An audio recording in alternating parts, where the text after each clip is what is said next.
வணக்கம். Daily news பேப்பருக்காக நான் சாலினி. வணக்கம். டெய்லி நியூஸ் பேப்பருக்காக நான் ஹேமண்ட் சரோன்.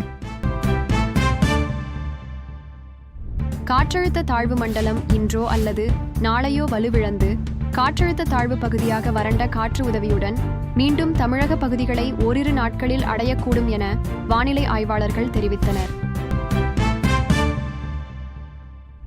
செங்கல்பட்டு மாவட்டம் திருப்போரூர் பகுதியில் கந்தசுவாமி கோவில் உண்டியலில் காணிக்கை செலுத்தும் போது தன்னுடைய ஐபோன் தினேஷ் என்பவர் தவறி போட்டுள்ளார்.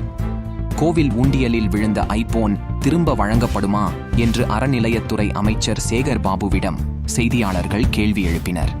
இதற்கு பதிலளித்த அவர், அறநிலையத்துறை விதிகளை ஆராய்ந்து சாத்தியக்கூறிருந்தால் செல்போனை திரும்ப வழங்க நடவடிக்கை எடுக்கப்படும் என்று அவர் பதிலளித்தார்.